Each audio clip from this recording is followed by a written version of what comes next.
शून्य शून्य महाशून्य शून्य मध्ये निरामय निरामय मध्ये ज्योति सा ज्योति भगवान। आमको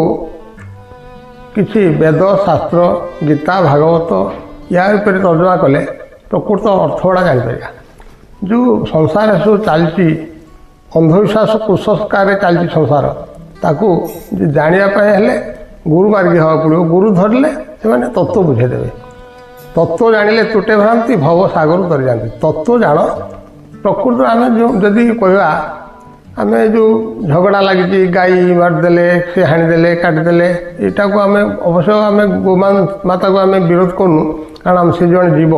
जीव को सुरक्षा देवाटा हूँ प्रत्येक मनुष्यर कर्तव्य। केबे भी जो मोहम्मद कहले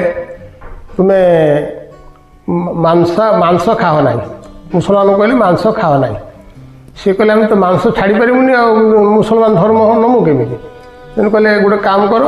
तुम्भा बोली गोटे जीव अच्छी तुम से तुम्भा जीव को तार गांडी में मांस पेंडुला पड़े से मांस पेंडुला काटी खाओ तापर जंगल छाड़ दियो से आम बलगा हरिण कहती से तुम्भा। अच्छा किसी दिन पर लोक संख्या वृद्धि है सी मांस को खाऊ खाऊ कौन कले ना ताकू भी खाईगले तापर कले ओट आनी खाओ ओट भी खाईगले तापर कौन कले ना गाई खाइले ओट सर्ट मारला यही है कि माने गोमांस से मैंने खाऊँ किंतु गोमांस ताकर भी नहीं मुस्लिम धर्म भी नहीं गोमांस खायापे जीव हत्या सब धर्म विरोध कराई आम गाई आमर माँ समस्ते जिते जीव जगत अच्छा समस्ते को रक्षा करवा हूँ मनुष्य दायित्व। आज गोटे पश्चिम केमी सुरक्षा पाइब बाघ केमी सुरक्षा पाइब आमर मनुष्य लगी परिवेश केमी सुरक्षित रबू बुद्धिजीवी लोक मैंने सबु क्षेत्र में चेष्टा कर संसारटा मंगलमय रो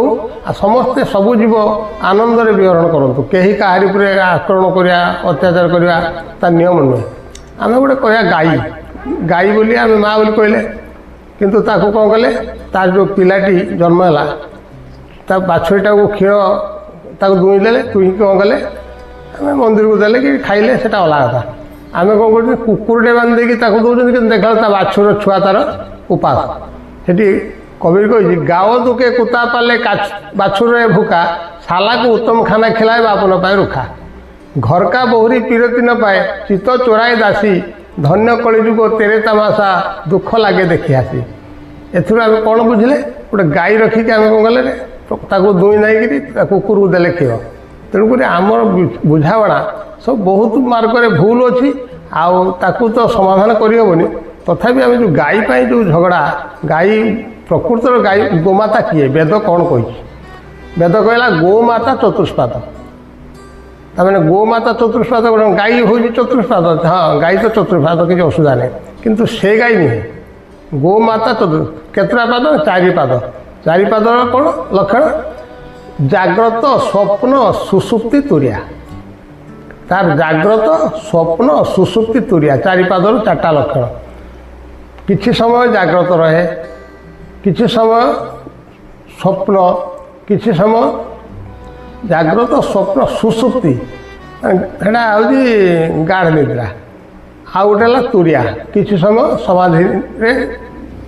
जोगी मैंने जान सब लोग जाना समाधि अवस्था को तुरिया अवस्था कहुए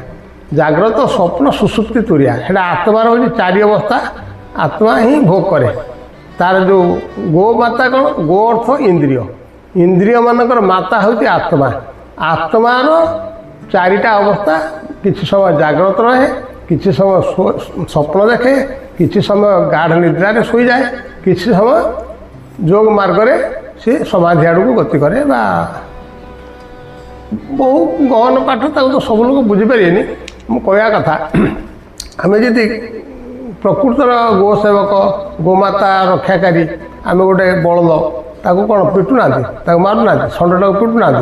तेणु पिटा मारियार आवश्यक ना कहीं सब सम्मान दवा दरकार गोटे जीव तार धान खाई खाऊ कि असुविधा नहीं ताकू मारिया कहीं पिटिया कहीं गोमाता ना गोमाता को सब प्रकार सुरक्षा दवा कथा जदि सुरक्षा न देकी आम पिटिया मारिया